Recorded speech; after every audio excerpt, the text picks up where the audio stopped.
What up? We're back. It's July 14th, time of recording. We got the July episode of the Rob and Eritrea Show here at Diabetics Doing Things, continuing to tell the amazing stories of people with diabetes from all over the world. And it's conference season in the diabetes world. And you get to be a bigger part of that these days because your industry, working at diaTribe and media. Yeah. And I typically get to go as Rob Howe, but we're actually also now going to events as Diabetics Doing Things. So that's been exciting. And I'd love to talk a little bit about that on the travels, but it was cool to say I guess I want to just for listeners as well. You started working for Diabetics Doing Things just over 3 years ago. So we celebrated that at the beginning of this month. I remember our first call was the week before July 4th, like the Friday before July 4th. So, first of all, congrats on 3 years. Yay, you didn't fire me. I know, congrats. No, for sure. But it was cool to see you at ADA and, running into you and just being like, "Wow, it's kind of a full circle moment." And then we went as a team to Friends for Life in Florida last week, so we could talk about that a little bit more as well. But this was your second ADA, if I'm not mistaken? This is my 3rd ADA. The first one I ever went to was, not sponsored. I just went, a long time ago. I can't remember where it was, but this is my 2nd professional ADA with diaTribe, and it was a lot of fun. Had a good time.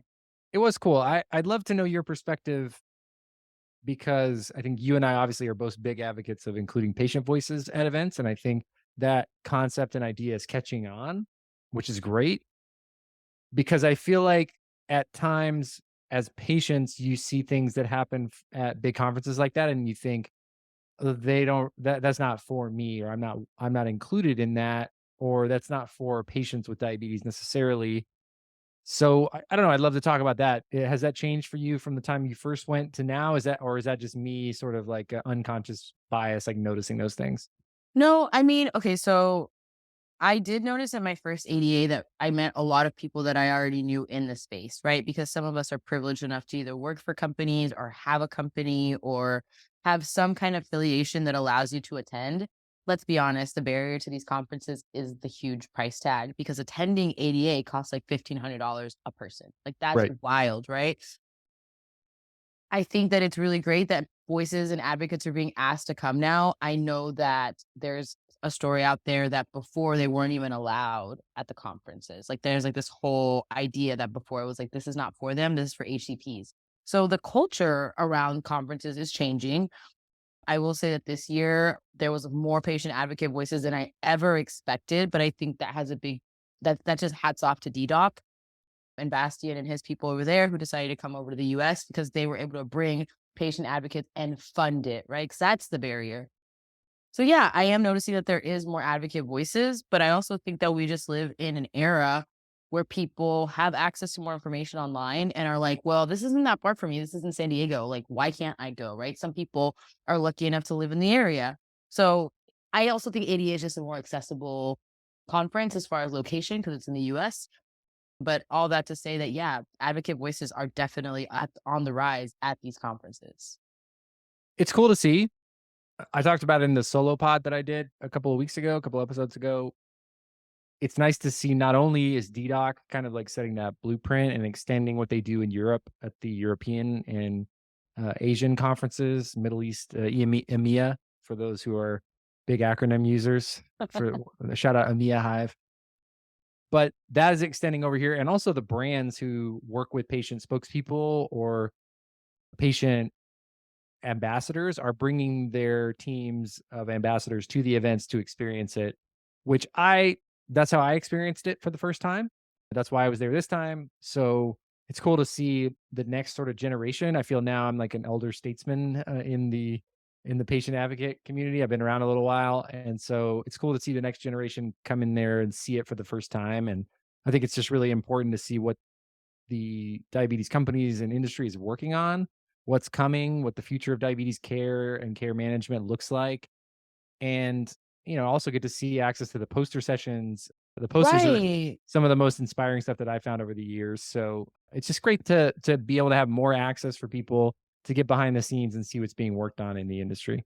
And access aside, let's talk about like the impact of having patient voices in those rooms, right? So I remember my first ADA, something that someone said was like the women's sessions are held in areas where the room is like underlit, tiny, just doesn't have what the speakers need, right? And then that feedback was received. And now at this year's ADA, the women's sessions had the biggest room. But those were all criticisms and feedback from people in the audience that were not HCPs, that were literally women like myself that were assigned to attend that session and were like, hey, like, this is kind of messed up. Like this session that was made for me, I can't why is it not as accessible as everything else that's happening? Like, why is the stage smaller? Why is there no refreshments for these women? So there is a huge value add to people and advocates being invited to these because it also forces the HCPs who are putting on these sessions to think of their patients as humans. And I'm not saying that they don't, but it must just be really hard. Like you're seeing patients day in, day out, but now you're having to present this information in a way that might be stigmatizing to a person with diabetes. So knowing that there's advocates in the room forces you to change that verbiage and to change how you would do your presentation. You know what I mean? So it's not just great, we get to see all this stuff, but also like this is about us. So why is it Mm. happening without us? And we deserve, as patients, as people living with diabetes, to give that feedback to our HCPs in a place where they get together once a year to do this. And I think that's immensely valuable. Like we can't even put a price tag on that. Well said. Nothing to add. Whatever I think happens. that's just what I'm after today. On the opposite side of the patient voices and patients at conference spectrum is Friends for Life from Children with Diabetes, which we both attended this week, and we were both first timers at the conference. And I guess I would describe it like it's a very similar floor, like event floor. You got the exhibit hall, except there's a theme every year. So this theme this year was Out of This World. And so it was everybody was space themed. And I'm telling you, the booths were nuts. And they had super cool like t-shirt printing. They had big TVs and like all the folks were in, space gear. It was just really cool and creative to see that from the big brands, but also some of the smaller brands and like diabetes patient advocacy organizations or small businesses. And for me, I think seeing some of the partners who, I guess not partners, but seeing some of the people who were in the first 50 episodes of Diabetics Doing Things, and they were all around, and people who were there to meet me when I joined the diabetes online community and seeing them in person there was just a kind of a full circle, exciting moment for me. And it just felt very welcoming. So, Jeff and the Children with Diabetes team have done an amazing job over the past 20 years putting that conference on. And it's crazy to see where one little idea can grow towards. And whether it's kids and teens and parents, there were, and even adults attending the conference, there were all across Disney resorts, like every single person had some sort of diabetes device on, and it was really weird and normalized. And it was kind of like, the way would describe it is it's part diabetes conference, part diabetes camp, and Yeah. everybody's running around having a good time, good vibes, not as, buttoned up or HCP focused as ADA or some of the other industry conferences, but absolutely a must see. And I had a really great time. It was just cool to just be around people and have, face to face interactions with people, some people that I've known and interacted with for many years who I've never met in person, and others who I'd met in person at other events. And so it was cool. I think I saw you at both. I saw Stacy Sims at both events.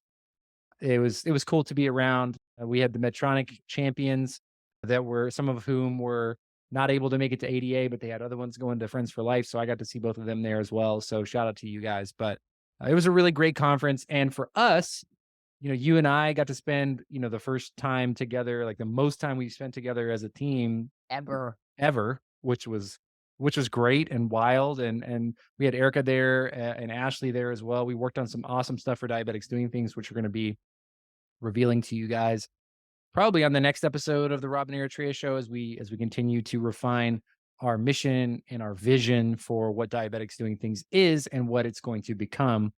So, I think that's where we can kind of continue to take this conversation today it's good to be in person. It's good to plan and also see that there are people who are diabetes creators who started out with just an idea and have turned it into, amazing pillars in the diabetes community. For example, we saw Emily Emblem and Scott from Peels, and they were like Mhm. Emily, I think, was episode 13 of this podcast. So now we've got this will be the 281st episode in the feed.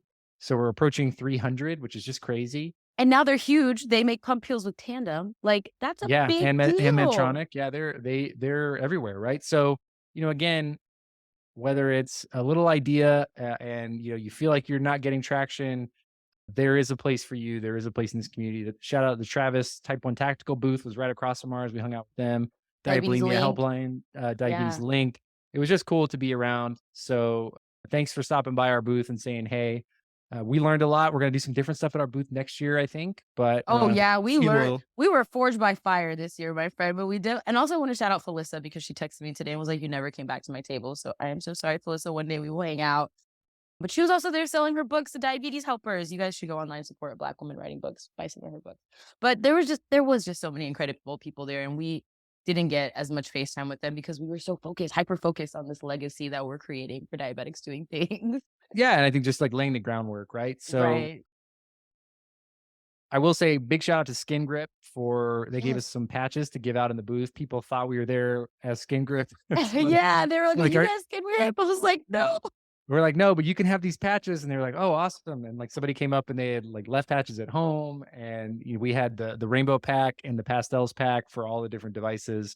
So thank you guys for you helped out some people who needed some patches at the pool. And you also made us look good. So thank you guys for obviously being just great partners in the community as well. So shout out to the Skin Grip team. For those who stopped by our booth and saw our bags, those are also going to be going on sale very soon. So keep an eye on your email We have for the merch. We have drop link. merch. Some very cool, handmade by diabetes creators and Eritrea's mom, hand pinned by your boy. So, Thanks, you mom. got to check those Gracias. things out. And I've been wearing mine, and it's wear tested by us. So Dude, me we are too. we're using it because I made you guys that promise back when I made the hoodies. I'm not going to make something that I wouldn't use for myself. I do wanna highlight one person who came by our booth, and I didn't put this in our notes, so I wasn't expecting to talk about it, but I just wanna talk about it for a second. There's a gentleman who came by, and he was like, just looking at the diabetes stuff. He was really sweet, and we asked him if he wanted some skincare patches because that's what we were asking everyone. It's like, "Hey, would you like some patches?" And sign up for the newsletter, basically. And he was like, "I wish I could take these, but I'm attending the conference this year in memoriam of my daughter." And I was just like, "Oh, like, I am the worst person to say this to because I'm gonna ask you questions." And I was like, "Oh my goodness, I'm so sorry to hear that. Like, what happened?" And he was like, "Well, I lost my daughter to complications of diabetes," which we talk about on this pod all the time, which is like that all of us living with diabetes are gonna one day go. But my sentiments to him were that, first of all, I was sorry for his loss, but also if I was his daughter, I would have been so proud of my dad for showing up somewhere where I built a community for myself and then finding community also for himself. So shout out to that dad. His name was Michael. If he is listening to the pod, just want you to know that you left a really lasting impact on me. And I think people like him are just incredible to like continue to show up and do the work, even if the person that they loved isn't here anymore. And that was just, it just also meant so much like what children with diabetes and what Friends for Life means to these families to continue to show up even after your child is no longer on the planet. Like, wow, wow, wow. Mm. Yeah. I think it also speaks to what that conference has been about, which Mhm. is creating a space for kids and families and teens and adults with diabetes to just be friends and meet other people like them. I also think, and I saw this, we met Mary Type 1 from TikTok and Mhm. Instagram. We met her. She was in the Type 1 tactical booth and she was so cool and came by the booth, as well as Raquel from Type 1 Day were hanging out with us. And I saw some comments on their posts after the event that a lot of people don't know about Friends for Life. Mhm. And there's regional Friends for Life. So if you can't make it to Orlando, there's ones in the different regions of the United States. And I believe they've done one overseas as well. Maybe last year was the first one of those. But there are scholarships available. It's it's not a expensive conference necessarily, like, it's pretty accessible, I would say, but there's obviously scholarships, and if you're interested, I would encourage you to go. Especially if you're looking for people like you with diabetes, to me, there'd be no better place to find a pretty wide-ranging, diverse group of people, and you can kind of find your tribe there. So I would encourage you to get plugged in if you're feeling burnt out, if you're looking for a vacation for your kids who have diabetes, and also for their brothers or sisters who maybe don't have diabetes. There were multiple families there. Everybody's having a good time, whether you have diabetes or not. There's something for everybody. So highly encourage you guys to look into that if that's something that you're missing or you wanna add to your diabetes community tool belt, so to speak. And with scholarships being available, I want to emphasize with you guys, I grew up a poor kid, like extremely, extremely poor kid. Like 30K is like all that was came into my household every year. And I have three siblings. And I still got to go to places like CWD, not this one specifically, but other camps like it, because my mom was willing to ask questions. So if you feel embarrassed or wrong that you can't afford this, or you really, really want to go, the people at CWD will help you. Send them an email. Matt Point is incredible over there. Jeff Hitchcock's incredible. They don't just have scholarships, they will literally help you like figure out the finances to help get you there. So, because to me, I could never imagine going to Disney as a kid. Like, that's just too much. There's too many of us, right? And there was a mom I talked to there who drove 22 hours to get there because she wanted to go so badly with her kids. So there's a way to do it. Don't be shy. If someone's saying no, you're asked the wrong person. Just ask the questions that you need to go, because these events could really change your life or the life of your child. So that's the last thing I think we'll say, because I don't know. I think access really bugs me, and like money and stuff. So I just want everyone Yeah, to know, like, you can make it happen. It's just going to be a little bit hard. and Yeah. I think, like you said, you just gotta ask the right people, you gotta ask the right questions, and, I think that there is a way if that's something that you wanna do, and I would encourage you to do Hmm. that. Hmm. Alright, let's talk about our diabetes. What's your blood sugar right now? Oh God, this is wrong. This is not on the list, Rob. No, but Oh, they love these my videos my in blood. the I was so worried because I had coffee before this call, so I was like, "Oh, my blood sugar like 300," but my blood sugar is 160. Level arrow. Thank you, T Slim. Love that, love that. I'm at a 106 right now. Hey, Love that. this is a great time for me to bug you now about your look. So earlier today we were texting, and Rob was like, "I'm having a pre-bolus low blood sugar," and I'm just like, "Now you're 106. Like, are you perfect? Like, who are you?" Well, alright, so, like, pre-bolusing is hard, right? Because I hate it. like, who among like, we don't wanna 15 minutes before the food comes, like, you don't wanna be too low. Also, like, you forget, or, like, what if you're eating at a restaurant, like, what if the food comes out later? Like, I think we've all been there, Oh pre-bolusers, my like, where you're god. just literally, like, looking at the clock and sweating, like, trying to wait for the food to come out. So I pre-bolused for my meal, and, I had kinda been active and, earlier today, so my insulin sensitivity was probably high, which is great, love that. But I ate my food, and then, like, I maybe pre-bolus a little too early and then ate the food, and, like, I was just low, like, below 60 for, like, an hour and a half, and I was like, "I know this is gonna come up, but when will it happen?" Did it come up So, all at once? Like, did all the carbs hit you? You didn't rage eat, did you just, like, slowly you're perfect, right? So you slowly ate carbs, I bet. no, I ate I was hungry, I, like, inhaled the Chipotle. It was a veggie Chipotle burrito, so, like, no meat, just guac, which is my go-to order lately. I don't know when that What? changed, but I know, yeah. Okay, grandpa. Black beans, brown rice, mild, spicy, sour cream, cheese, guac. That's my go-to He's a Chipotle veg order. where's the salsa? Where's the flavor? Where's Yeah, the my flavor? I do the mild and hot salsa. Okay, okay, Yeah, mild okay. and hot and sour cream and cheese and, brown rice, black beans in the tortilla. So, like, I bolused for it, and it just never came up, so I had to hit Ah, some gummy bears, but I didn't do too many, so I'm 106, so I'm good. I'm like, that's I'm good. feeling better, but I was having that brain fog, I was tired. Low blood sugars, man, they will get you. Okay, so because I live with hypo unawareness, when I do feel low blood sugar, it's like the end of the world. Like, I won't even be that low, but I'll like curl up in a ball and just be like crying. Like, the person I've seen will be like, "Are you okay?" And I'm like, "No." I'm just like throwing myself under my blanket because I'm such a baby about it. I don't know. I feel like I literally want to slam my head something on something to make my blood sugar come up, but obviously that's not going to do anything for me. So if you're also a baby about your lows, if you're listening to this, just know I see you, I feel you. We don't have to be perfect. I'm also learning to be a little bit more of a baby about my lows, like, loving myself a little bit while I'm low and just giving myself a chance to sit down and, like, kinda just do nothing, and remember that I'm just having a low blood sugar and that I don't have to prove anything to anybody. So yeah, that was my thing today, was to make sure that I took it easy. I drank some water. I did some athletic greens. I was trying to get some energy, and like water sometimes is like I'm trying to be more conscious of drinking water and being hydrated because I feel better all the time when I'm hydrated. So whenever I don't feel good, one of my signals to myself is like, drink some water. Let's get some good stuff in your body. So That's a good yeah. plan, but I wanna say something. A couple of days ago, I was sitting on my couch and my blood sugar was totally normal, and I've been drinking water out of this, like, big old water bottle, and I too have been like, "Mind your business, girl, drink your water." And I was like, "I haven't drank any water today, I'm gonna chug this water bottle." Bro, I chugged the water bottle and then I was low. It was so annoying. I was just like, "I wasn't low. Why am I low now?" So, is that a thing? Can drinking too much water all at once make you low? Yes. And I'll tell you why, because water helps with your digestion. It helps to hydrate your cells, which allows you to absorb insulin. So if there's insulin on board and you drink a bunch of water and you were dehydrated, you needed water, you can that can absolutely increase your sensitivity, even just like 1 to 1, like within 15 minutes.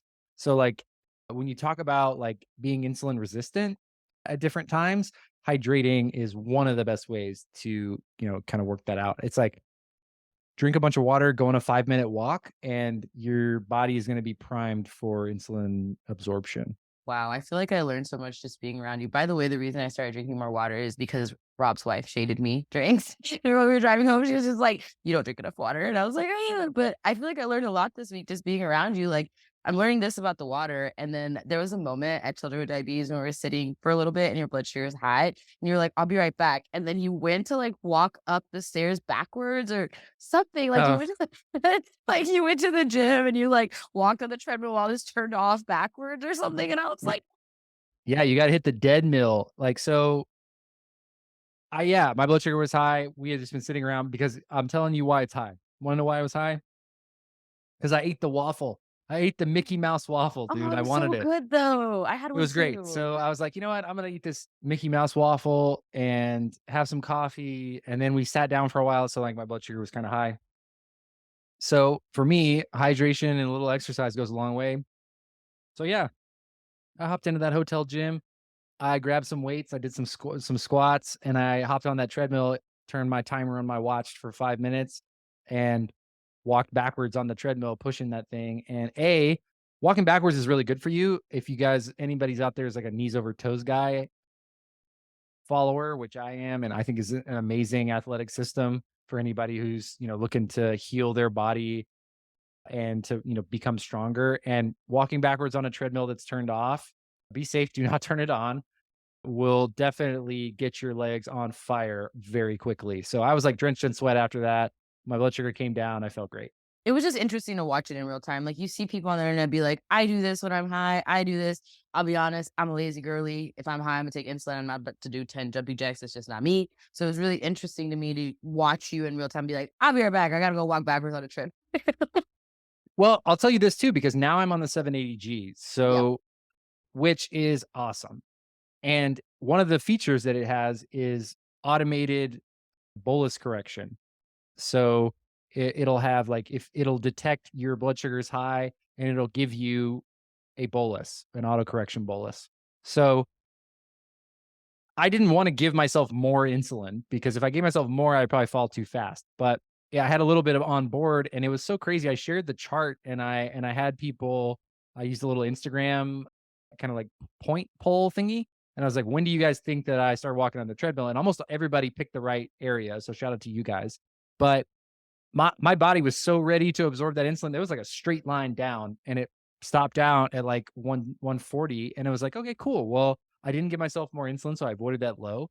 I absorbed it quickly and got my body moving. And I felt better because of it. It was kind of nice to, just and it took maybe 10 minutes. So, I think that's one of those things that I'm trying to prioritize as well, is like taking action in order to like, I could have sat there and been miserable for an hour, but I took some action, took 10 minutes out, and I felt better within 30 minutes. So, I think that was something that I like to do. But I'm telling you what, guys, that Medtronic 780G is a huge step up from my previous, pump that I was on, and my time in range has been excellent, and I've been very happy with that choice. And I think it's an awesome piece of technology that I'm so glad is out in the United States now. So 2 things. 1, this is my 2nd year on an AID system, so Tandem launched Control-IQ, I believe, last year, and something that my rep told me was that because our pumps are an AID, meaning that they give us insulin when we're high, if we give ourselves more insulin, over time, that will mess up the algorithm. Ooh, algorithms into your pumps. But it'll mess up the algorithm because basically your pump won't be able to figure out how much insulin does this person actually need as a correction. So you did exactly what you were supposed to do from what it sounds like. My second thing I was going to say was, didn't you have a 90% in range day the other day? Which, like, I've only had a 90% in range day like once in my life. So that's crazy. Like, Yeah, I hit a 99 the shut other up. which was crazy, I know.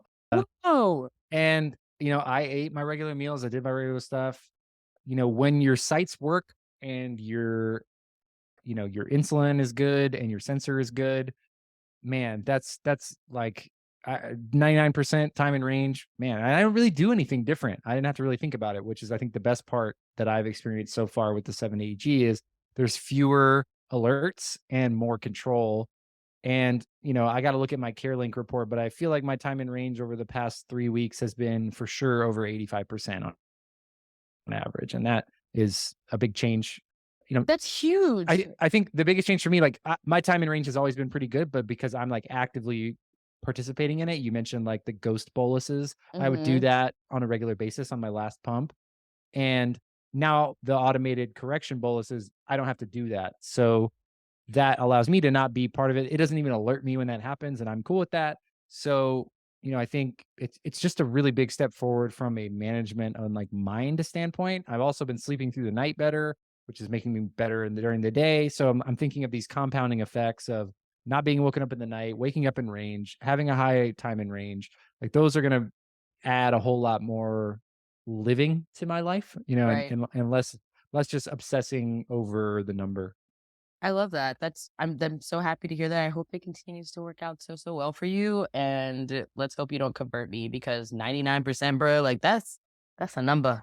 I mean, I shared it. I was like, there also have been days where like my one of my sites failed and I had like 40% time in range. So like it's not every day is perfect, but man, Right. 99% I was like, I wanted to stick that good grade on the refrigerator. I was like, that's pretty cool to experience. So yeah, I'm excited and I'm gonna be doing a lot of content about 780G for Medtronic here very soon. So you guys are gonna hear a lot more about it. I love that we're talking about time and range and just how it could improve your quality of life. Like, I didn't even think about how I'm not waking up at night with lows anymore either. Like, I can't remember the last time I woke up in the middle of the night and was low. It's been a while, I think. I don't know. But I hope that we both get to a place one day where these thoughts of lows in the middle of the night and our pump bothering us is a thing of the past. Inshallah. The end. I do think we're closer to that than you might think. Some of the studies that I've seen on the automated insulin delivery pumps, most of them have been, regarding Medtronic, but there's also I've seen one with Control IQ and Mhm. Omnipod 5, I believe as well. One of the common denominators of all three systems is that hypoglycemia percentages go down. So, I think the data shows very clearly automated insulin delivery reduces hypoglycemia. And as you mentioned earlier, that's a scary thing, and people die from hypoglycemia all the time. And so, I think it's really, really important that as a whole, the technology is, driving hypoglycemia down. And, eventually, I think as we talk about the future of diabetes, there just might be fewer and fewer deaths from hypoglycemia year over year as we continue forward. So, I think as time goes on and we learn more about diabetes and technology improves and access improves and pharmacology improves, outcomes improve. And that means more people living better with diabetes for a longer time. Yeah, I totally get that. I also agree. So as I'm thinking about you, I feel like we usually do this whole thing with like, what is Rob up to? So we all know you're probably still taking cold baths, especially right now because it's 105 degrees in Dallas. Like, holy freaking shirt balls. Did you know we've had the most record hot days on the planet ever? Like, ever? Just wild.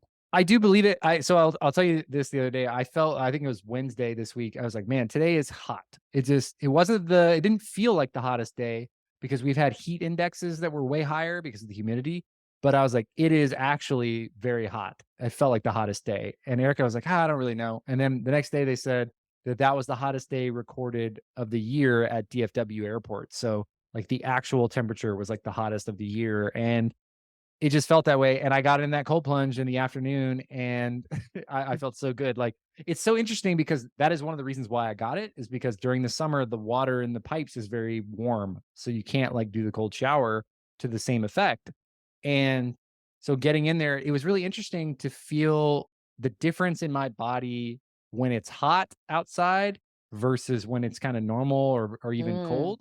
Like, I feel my body feels different when it's hot. Like there's just it's a deeper I don't know if it's like it feels like my core temperature is warmer, obviously, when it's hot outside, and it's interesting to, like, feel that cooling down when I'm under the cold water, so, yeah, I am doing that, and, I think what you were getting to, looking at the your show notes stack. here, you wanna know what's my stack is, and I've been kinda teasing that I'm gonna do this morning routine video, and I just haven't done it yet, so I need to do it. So, here's my headline: "Unfortunately, all the stuff they tell you to do, you gotta do." Damn it. Unfortunately, it works. It works. Everything they say is good for you is good for you. So, here's my morning routine that I started November 6th of last year, and I really kinda dug into deeper in the beginning of the year when I read Atomic Habits by James Clear. So, supplements wise, I take athletic greens. This is every day. I do this every morning. Hold So on, I I'm going back to November 6th, so it's like, was that just a random date? It's just literally a random Saturday. Okay, I know, November but I saw a video. I saw a Tim Ferriss video that he posted that day about his morning routine, and I was like, "Okay, cool. I'm gonna try this." So okay, athletic greens. so I do AG1 from Athletic Greens. Shout out. If you're a podcaster, you've heard ads for Athletic Greens. I get them all the time on Instagram. Anyway, it's great. Highly recommend it. If you do nothing else like that, if I did one thing, I would take that. But Okay. then now I'm mixing in creatine monohydrate. It's really good for your brain. It also makes you look a little bit pumped up. People have questions about like hydration. There's a lot of literature out there. Go ahead and read it. I'm comfortable taking it based on what I know. Then I take EPA, DHA fish oil, so the big tablets fish oil. I take Tangat Ali, which is an herb that's like, helps to generate your hormones and like testosterone production, potentially. L-theanine for focus and sleep, magnesium threonate for sleep and brain health, and I take levothyroxine for my hypothyroidism. So every morning, that's what I'm putting in my body. And I do 30 push-ups. So if I do those and then I get in the cold plunge and then I journal. So that's my like 4 steps. I do the supplements, I do the cold tub, I do the push-ups, and I do the journaling. The reason I did the push-ups is from that video, that Tim Ferriss video from November 6th. He talked about like getting up, getting on the floor and doing the push-ups, like doing a hard thing to get your momentum going. And then I also noticed during that same time, there was a research study that came out that said you're 80% less likely to die of stroke, cancer, or Alzheimer's if you can do 40 push-ups at a given time. I think heart disease might have been in there too. So I was like, okay, seeing kind of the same thing from different sources indicates to me is always like a marker for me that I should do it. So Hmm. I decided, okay, I feel like I can do 40 push-ups probably, but let's make sure. So now I do 30 every day. I'm actually thinking about going to 40. I kind of hurt my wrist playing basketball a couple weeks ago, so I haven't increased it yet, but we'll get there. And then the cold tub, like all the research shows, like if you just do that, it's also the hardest thing to do, getting uncomfortable, again, building that momentum, doing hard things. And then because of Atomic Habits, now I put my journal on my keyboard of my computer. So I can't get to my keyboard without removing my journal first. So if Oh, I've got the journal in my hand, I might as well write in it. And the way I look at it is it's the hardest email I'll write all day because I don't have any context and it's to myself. So the next hard email I will write will not be as bad. So wow. Okay. So many questions. One, why did you think it was important to have multiple hard things at the beginning of the day? Because I feel like the ice tub, when you started doing that, that was supposed to be the hard thing. But now we've like doubled it up and been like, I'm doubling down. I'm going to do the push ups and the cold tub. Why?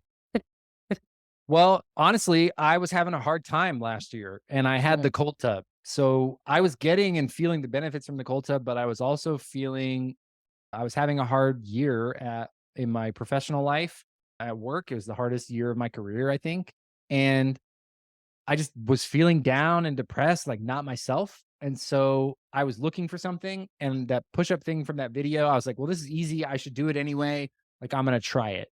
So I just gained more momentum from that than just the cold tub alone. But all the Gotcha. research also shows is like I have the ability, me, Rob Howe, I have the ability to have the perfect morning routine. Mhm.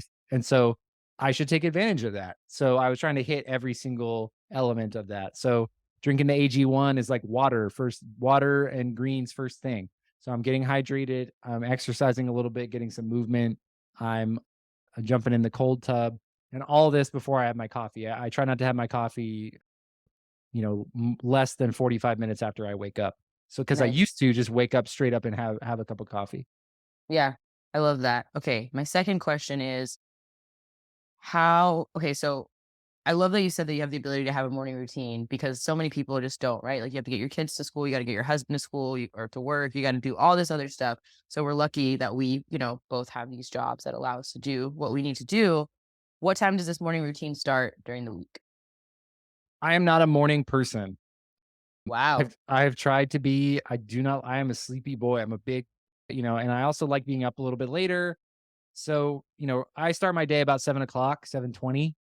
Okay. So not super early. We don't have kids. We do have Enzo though, and he is up marching around at about 6:30. So Erica usually wakes up. If she's out of town, I'll get up a little earlier with them. But yeah, I'm not a super early riser. I'm trying. I think that's kind of the next like infinity stone that I need to unlock for myself. And hopefully when we're able to have a family, like that'll be part of it. But yeah, so I'm not a super early 7 riser. a.m. 7 Totally a.m. I'm fine. I'm up and at 'em. And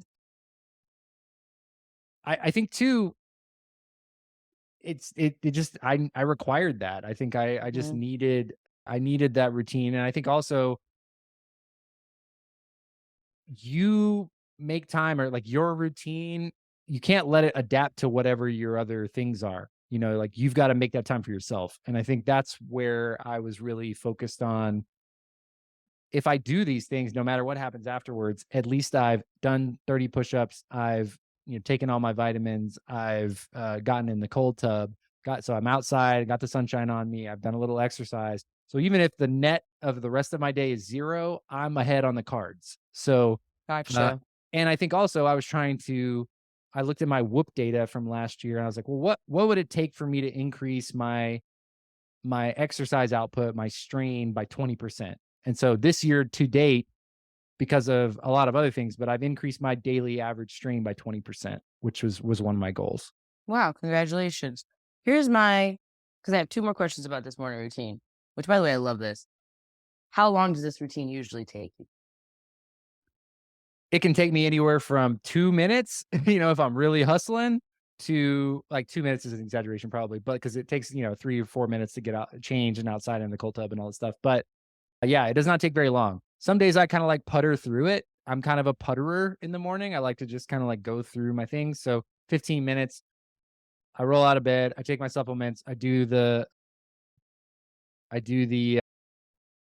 push-ups, I drink the athletic greens, I go outside, I'm in the cold tub, and I'm out the door. So it's pretty straightforward.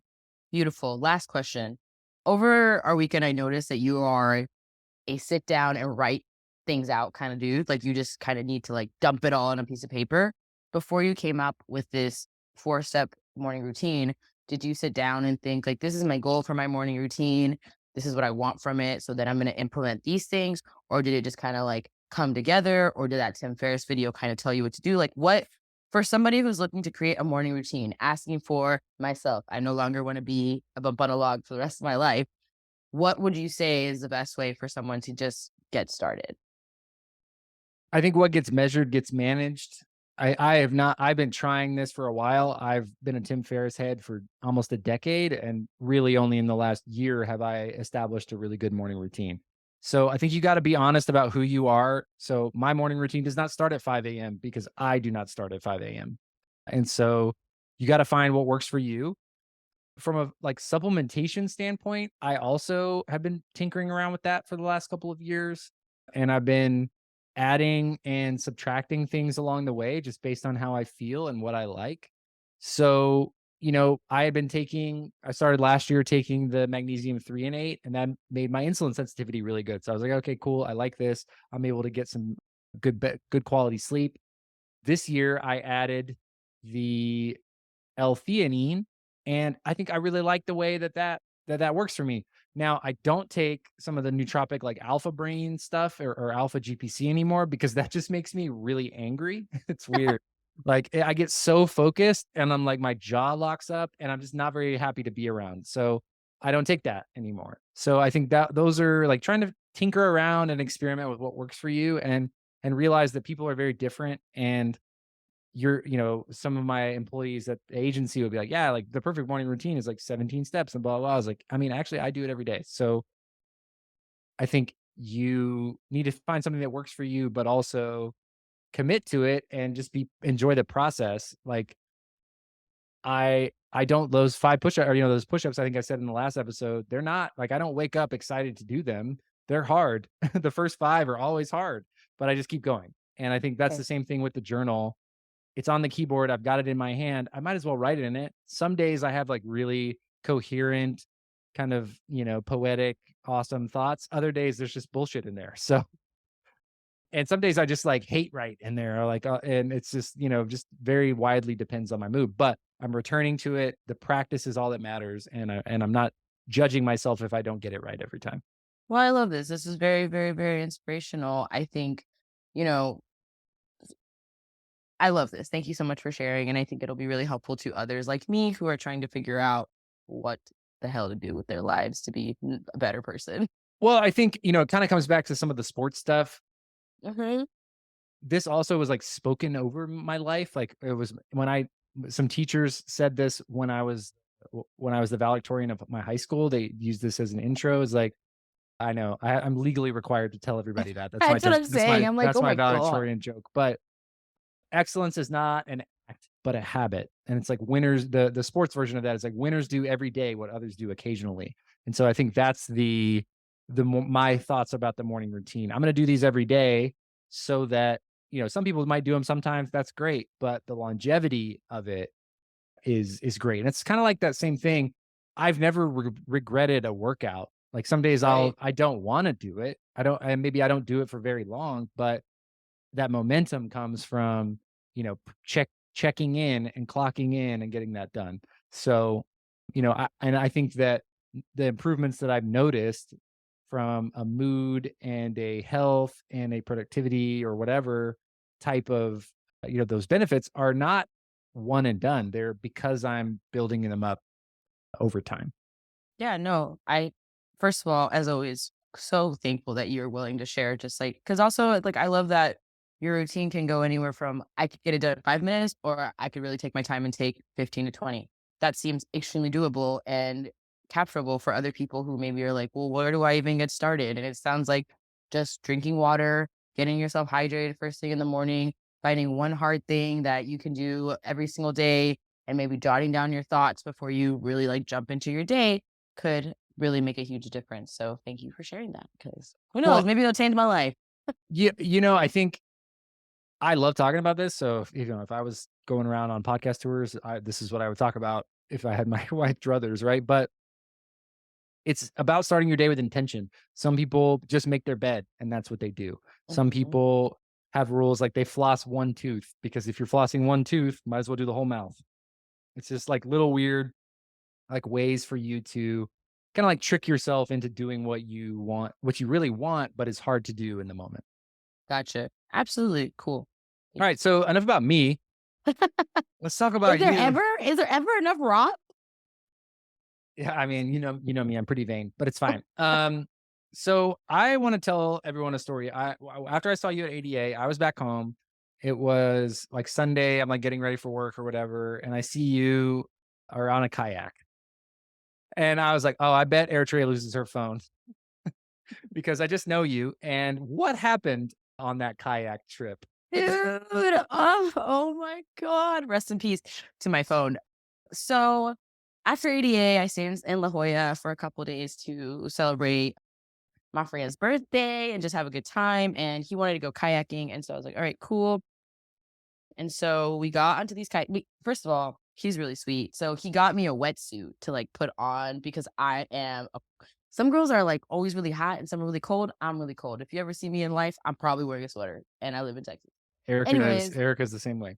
Always, like, it's just cold everywhere, bro. Anyways, he was like, "Oh, I got you a wetsuit, blah, blah, blah," and I'm like, "Okay, great." We get to the place, and they're like, "Put all of your stuff in these lockers," and I'm just like, "All of my stuff?" Like, my phone used to have, like, a little, like, friendship bracelet on it that my niece made me, and so I would just always keep it on my wrist, and I was like, "What's the worst thing that happen? It'll just stay on my wrist, like, it'll be fine." And also, I'm thinking, like, I gotta wear my pump on my body, and I need my phone to see my Dexcom because, like, I can't see like, I don't have a receiver. I can only see my blood sugars on my pump or my phone. Like, what do I do? So, in my mind, I was like, "This is what I'm gonna do." So I got, like, a little plastic bag, and I put, my Gvoke in there, some Starburst, and just, like, an extra pump site in case it ripped out. Fine. We're walking towards the ocean. I got my wetsuit on. I cannot access my pump. I'm kinda like, "It's gonna be fine because I can bolus from my phone. I can check my blood sugars from my phone." As we're, like, getting ready to go in the kayak and the guy's giving us instructions, he's like, "By the way, most people capsize. Like, most people fall into the ocean as they're going out into the coves." And I was just like, "Okay, like, what does that mean for me and my pump?" Like, ah. Also, there's nowhere to put stuff on this freaking kayak. Like, the only place to put my little tiny bag, there's, like, a little rubber band to holding on to it, but basically, I lose this, Imma die in the ocean, sis. Like, it's a wrap. They're gonna have to helivac. Y'all gonna see me on CNN. Anyways, we get out into the ocean, and I am just, like, filming, like, the seals and this and that and the third, and I guess there was, like, a tiny little crack on the back of my phone that I didn't know was there, and as we were filming stuff, the water got into my phone, and then my phone just kept restarting itself every 10 to 5 minutes. Like, it would start, turn off, start, turn Mm, off, start, turn off, and I'm, like, sitting there in the ocean, I'm just like, "Okay, great." Also, I so sometimes, and I know shout out Kendall because this happens to her too, is the sweet librarian. Sometimes if I'm low and if I'm overstimulated, I will feel nauseous. mm. And I also have a fear of vomit. Like, I hate vomit. I will literally punch someone in the face if they vomit around me. Like, I have no mercy. Like, please do not vomit. If I vomit, I'll probably, end it all. So I'm sitting there and I'm just like, I can't see my blood sugars, but I feel nauseous. And I don't know if I'm seasick or if I'm about to have a seizure. I don't know what to do. Also, I have hypo-awareness. Like, this is a terrible situation. Literally having like a breakdown in my brain while the person I'm with is just like having a great time. Everyone's having so much fun. And I'm like, bro, can I drown myself in the ocean right now? Like, would that be all right with all of you? So, long story short, as we came back into shore, apparently this is the part where everyone capsizes. The waves took me and my little body away. I ended up, I don't even know where, on the other side of the beach. But my plastic bag made it. And as soon as we got there, I like unzipped my wetsuit, pulled out my pump, and my blood sugar was 43. And I was like, Mm. oh my God. The only thing that I think kinda helped was that when I was on the water, the instructor was really nice, and I asked her, I was like, "Hey," 'cause I was, like, all the way in the back because I suck at kayaking. So sorry to the person that was with me, they had to carry me on his back, like, kayaking the whole time. Anyways, I asked her, I was like, "What do I do? I feel really seasick." And she was like, "Do you have, like, a gummy bear or a Starburst or something to suck on?" So I ate 2 Starbursts while I was out there as just, like, a don't throw up Eritrea, so I Sure. think Starburst, shout out, saved my life. 'Cause I made it back to shore, my phone was broken, nobody could contact me for days. I missed a bunch of stuff, like appointments, recordings, emails, like, I was just not available to the planet anymore, and also, it's your fault because I think you made evil eye on me. I did. I I must have because I saw, I was like, "I bet Eritrea loses her phone out there." and then, like, I finally got access to my laptop, and the first person I texted other than my parents was you to be like, "Hey, I'm so sorry, blah, blah, blah," and you were like, "I knew you lost your phone," and I was like, "This man." Well, Now it was that funny because I also saw there was, like, a comment on a diatribe post that it wasn't, like, mean, but it was kinda, like, rude and, like, needed a response, and you hadn't responded. It had been a couple hours. I was like, "She has no phone." I was like, confirmation, her phone is gone." And so I laughed. I was like, "Yes." I kinda, like, was a little bit proud of myself. I was like, "I really do know Eritrea. This is good." But also I felt bad for you. It's Um, okay. I got a new phone for $100 and it was a brand new one, so all is I good, and it was just crazy. I'm glad you shared that story, though, because we talk about doing things. We talk about banishing fear. We talk about not letting your diabetes stop you from doing things that you wanna do, but you did that, and you had a hypoglycemic issue, and you lost your phone, like, and everything is still okay. It didn't go perfect, but it's still okay. You made it back to shore. You had your low snacks, like, it's all good. So, it wasn't perfect, but you got to do what you wanted to do, and we made it, and we lived to fight another day. I answered, a quiz the other day because I do this, like, journal quiz thing, and it was like, "Tell me something that you're really proud of yourself for."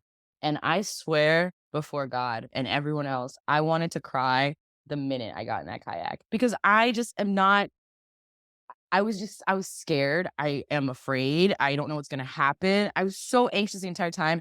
At a certain point, they're like, "You guys have to paddle really hard here." And I was like, "I'm not paddling hard enough. Everybody probably hates me."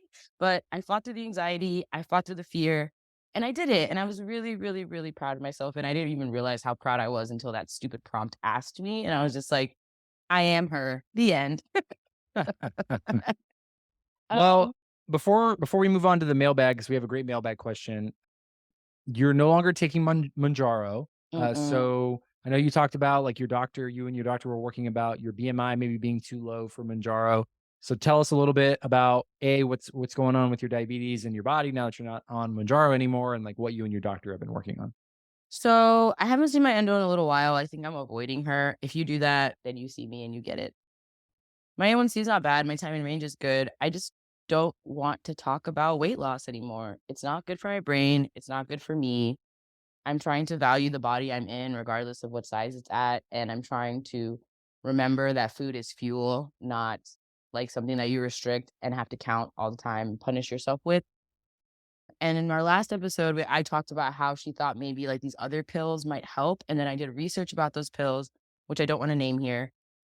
And they're also weight loss pills. And it just made me feel like that's not the issue I'm having. Like, I'll be really, really honest with you guys. I'm about 5'6.5", and I weigh like 148 pounds on a bad day. So I don't think that the issue is like my weight gain or even my insulin resistance. I'm starting to think it's just movement and hydration.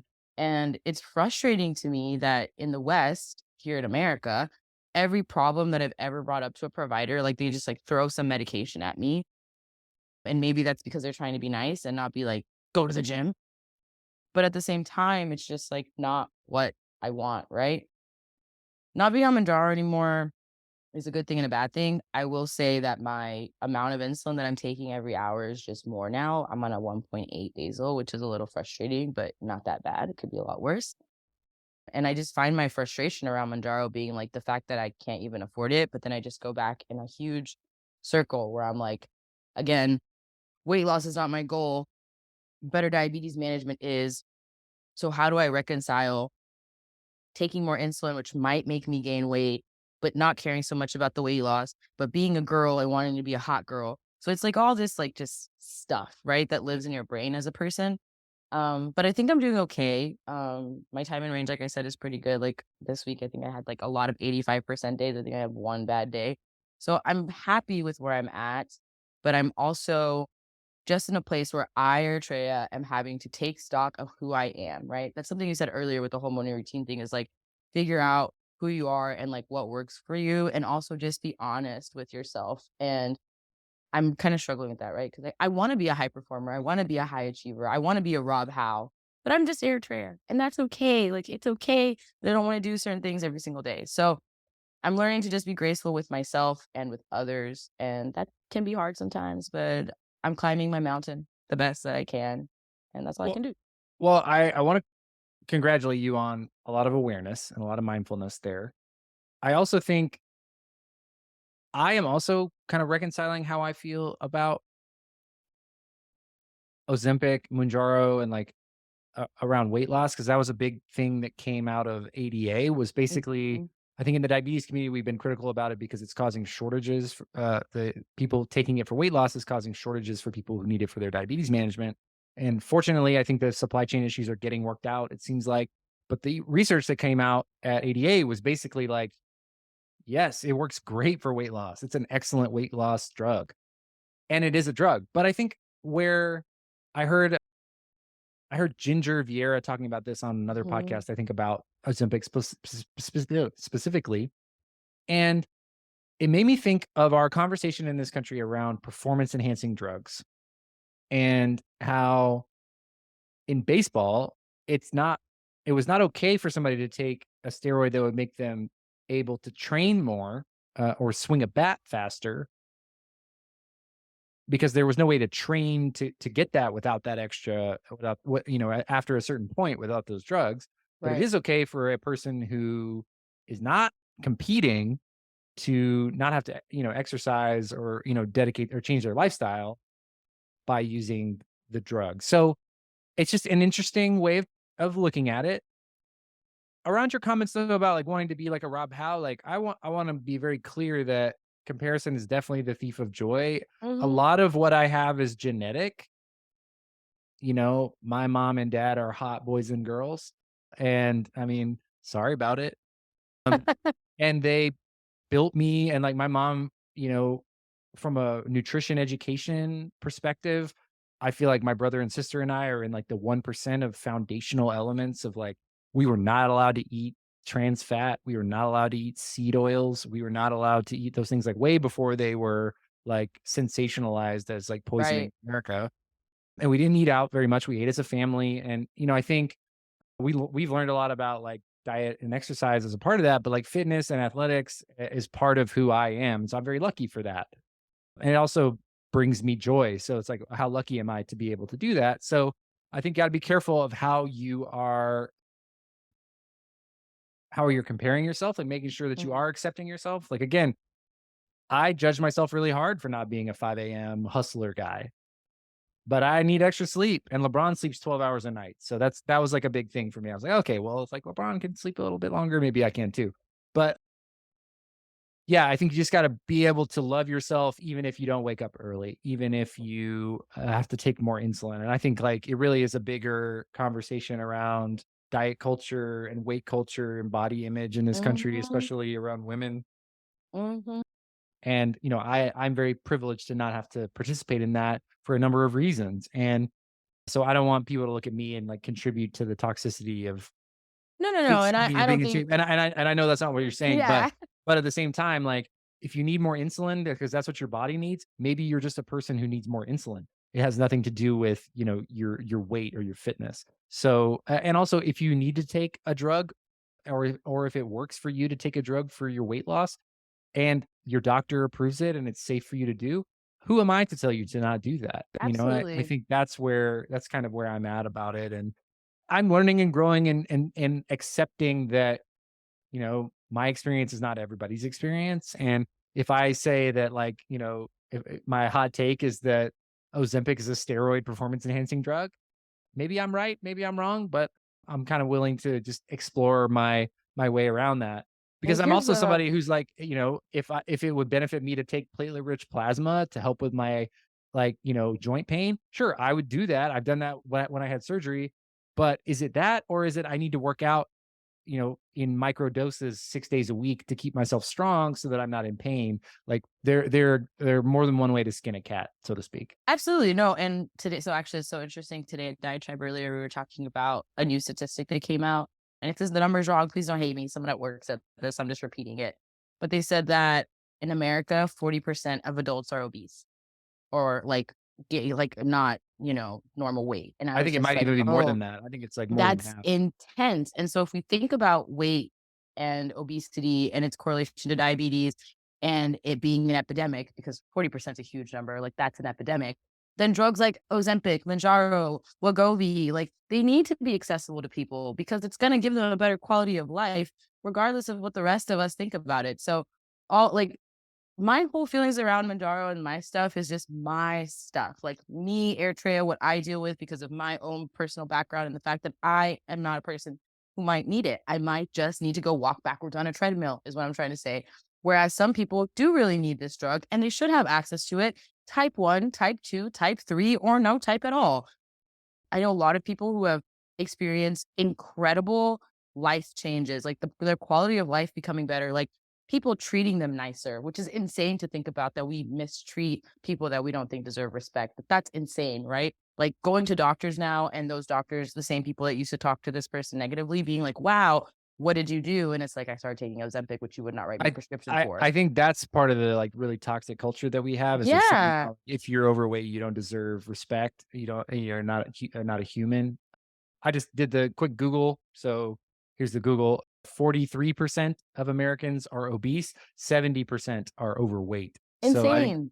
that's if you wanna dig into the data, that's a little bit more. So, But I mean, but um also we live in a society where we're all on our phones all the time. A lot of us work remote. We sit in front of computer desks more like nobody works. Well, some people do, but a lot of people don't work at a parts factory anymore, like the way that they used to, or labor outside to harvest corn or whatever we Americans used to do. So, uh, if this medication is going to make your life better, no judgment, take what you need, do what you need to do, I think was like my entire thing. And also, I want to say that I don't so much wanna be you to the point where I, like, beat myself up. I think more or less that in my mind, when I think about high performing people in diabetes, I think about you, I think about, like, Lauren Bongiorno, I think about, like, Lauren Cox. Like, I think about all of these people who seem to have it together, but now, like, obviously, I know you more, and I know that you also have your struggles and your own stuff, like, you're a human being, and I'm just trying to not hold myself to your standard, but to create my own standard, and I don't know what that is, because I feel like a lot of my life as a person of color and as a woman has been defined by this Eurocentric standards. Like other people who don't look like me setting the bar and then me trying to reach that bar and then that bar being not attainable and then me beating myself up. So I'm just trying to redefine the bar for myself. And that's what I think everybody should try to do also. Yeah, and that's not easy to do. Mm-mm. Back to the previous, like, topic of, like, weight and everything.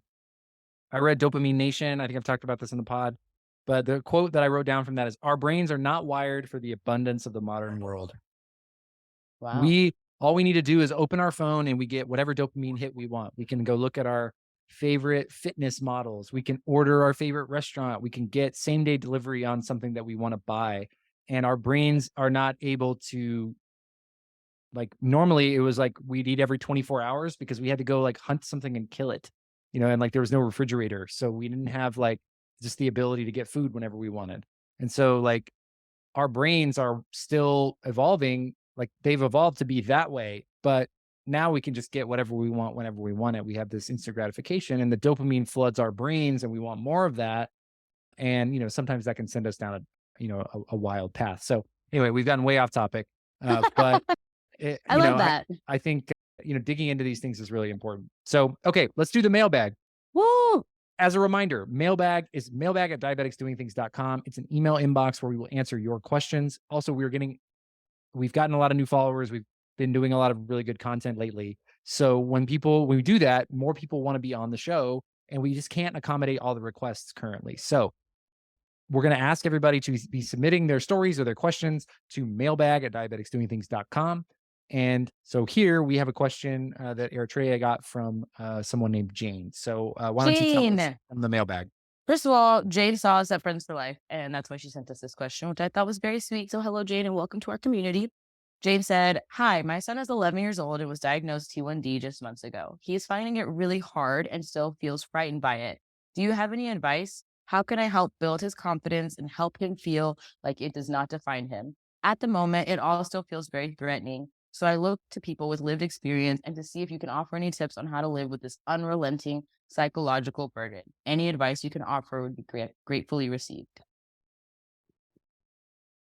This is kind of always my advice to caregivers and parents of type 1s, but just remember that even growing up as a teenager and a young person, a tween in this case, is really difficult anyway.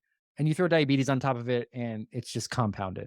So diabetes is kind of frightening and it has a psychological burden. I made a reel earlier this week. It's like it's literally every day in and day out. And you have to be on top of things.